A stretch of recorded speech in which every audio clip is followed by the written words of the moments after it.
elementos que previnem a anemia. Doutor Cecinha, eu queria começar perguntando qual seria a influência em geral da alimentação na prevenção da anemia ou então ainda no tratamento de uma pessoa anêmica? A alimentação é fundamental, porque nós somos aquilo que nós comemos ou que nós bebemos. Se uma criança come os alimentos que são ricos em proteínas, ricos em ferro, tá? E ricos em vitaminas, consequentemente ela vai ter um organismo rígido, tá? E vai ter uma prevenção, ela não vai ter uma anemia. Então a anemia é a pedra fundamental, mestra de uma criança, não só não ter anemia, mas como também ter uma vida, um crescimento, um desenvolvimento adequado. Bom, e no caso de um paciente de anemia, o que deveria se reforçar de uma pessoa portadora de anemia? O que deveria ser reforçado na alimentação?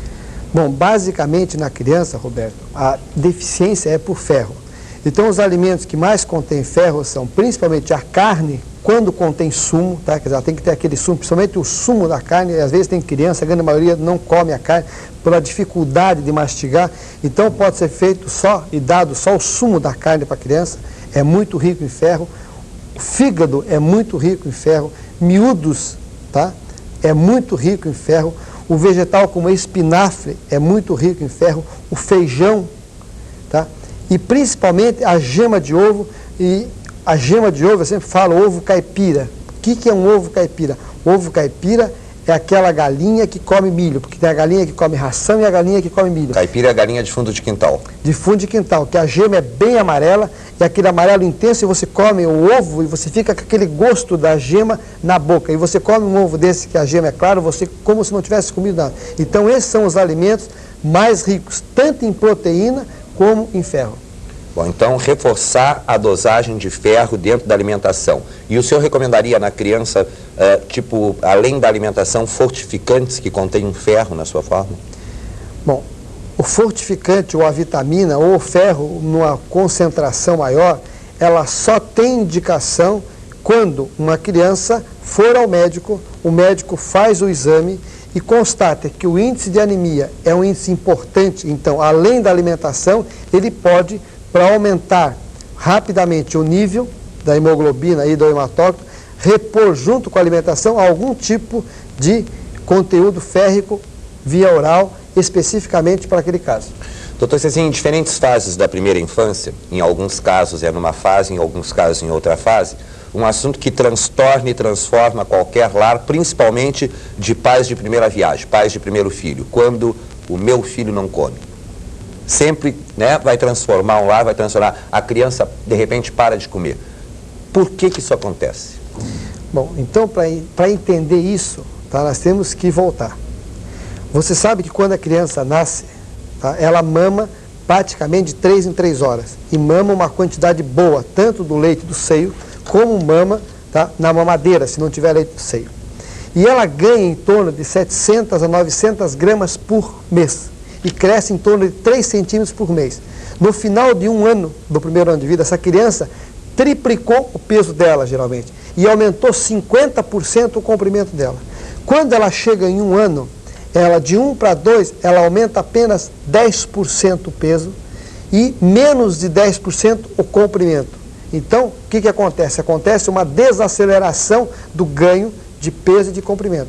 Consequentemente, a necessidade da criança comer se reduz bastante. Se você diminui de 300%, que era no primeiro ano, para 10%, então você vê quanto que reduz a necessidade da criança comer. Só que uma mãe, um pai, uma tia, uma avó, não entende, tá? Se isso não é explicado a ela, que como é que o meu filho, que tinha 3 quilos, 4 quilos, comia de 3 em 3 horas 150, 200 gramas, agora que ele tem 10 quilos, ele não come 2 ou 3 colherzinhas. Então ele não come porque agora ele não precisa. Porque quando nasceu a criança, a única coisa que ela sabia fazer era comer e dormir. Agora o organismo está preparado e já está pronto para fazer outras coisas, como por exemplo, para andar, correr, brincar, o que a criança de em torno de um ano quer fazer. Então é isso que a criança vai fazer nessa idade. E ela então deixa a alimentação para a última fase, ela não quer nem perder tempo para comer. E a mãe, a avó, acha que a criança vai ficar doente, então fique desesperado e começam a achar aquelas formas, entende? Dá de comer, dá aviãozinho, dá não sei o que, agrada, às vezes bota um chinelo do lado para fazer a criança comer. A criança, muito esperta, começa a ver que comer ou não comer é uma arma que ela pode usar para chamar a atenção dos pais e para conseguir aquilo que ela quer. Então ela começa, além de não comer, só come quando os desejos dela são satisfeitos. Então faz todo um clima diferente e errado para a criança comer. E não é isso o certo. O que é o certo? O certo é a criança, em torno de 1 ano, ter uma refeição de manhã, não comer nada de manhã das 8 até o meio-dia, ter uma refeição meio-dia e depois só comer de noite. É a única maneira dessa criança voltar a comer e não se dá nada no intervalo. Se ela não quiser nada ao meio-dia, ela não come nada e só vai comer a mesma comida quando ela tiver fome.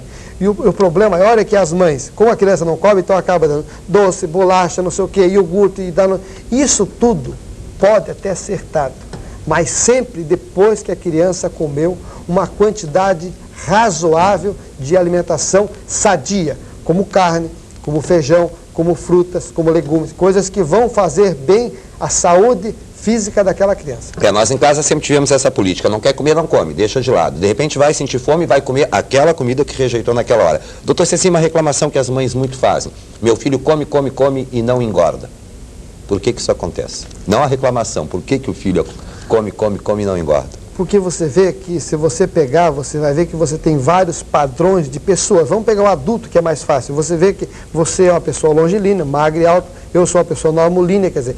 E se nós pegarmos uma porção de gêneros, nós vamos ver que tem pessoas que são magras e altas, outras são baixas e gordas. Quer dizer, então todos nós temos já, de genética, de nascença, um padrão nosso. Então, independente da criança comer mais ou menos, ela vai ter o peso realmente, se ela receber a quantidade adequada, o peso que ela tiver que ter. Então a mãe diz, como é que o meu vizinho come menos que o meu e é mais gordo? Porque isso é um padrão genético. Cada criança vai ter o peso que há necessidade. E essa pergunta foi muito bem colocada, porque isso induz as mães, aquelas crianças muito magrinhas, a encher as crianças de abridores de apetite, de não sei o quê, de um monte de remédios. E o que ocorre? Quando essa criança chega em torno de 6, 7, 8 anos, aquela medicação acaba funcionando como tóxico, que a criança começa a engordar e faz uma gordura, tá? Faz uma obesidade patológica. Quer dizer, aquela criança não seria gorda, mas pela quantidade de medicamentos que aquela criança tomou, acabam fazendo e levando aquela criança a uma obesidade que depois tem que ser tratada. Para encerrar esse assunto, doutor Cecim, já que o senhor falou em crianças já maiores, a partir de 6, 7 anos de idade, a gente nota que é muito comum, a partir de quando as crianças são um pouco maiores, a mãe substituir uma refeição da criança por um sanduíche refrigerante. Isso é correto? Bom, até que é correto, porque você vê o que é que tem no sanduíche. Vamos colocar lá, tem pão, tá? Que de qualquer forma tem hidrato de carbono, tudo bem. Tem um pedaço de carne, tá? Então tem proteína. E geralmente vai um tomate, vai uma alface. Então isso faz com que dê um alimento completo. O refrigerante pode entrar se não houver possibilidade de tomar um suco. O ideal seria fazer um suco natural, tá? O refrigerante não. Mas essa alimentação substitui, e hoje é moda, e não é o ideal, mas é perfeitamente tolerável esse tipo de coisa. Bom, na próxima semana a gente fala sobre o que, doutor Cecim? Bom, Roberto, na próxima semana tem 3 doenças que andam catando muito as crianças e falam: cachumba, rubéola e varicela. Então, na próxima semana nós vamos falar e explicar e tentar orientar as mães como se comportar diante dessas 3 doenças que andam quase que endemicamente atingindo.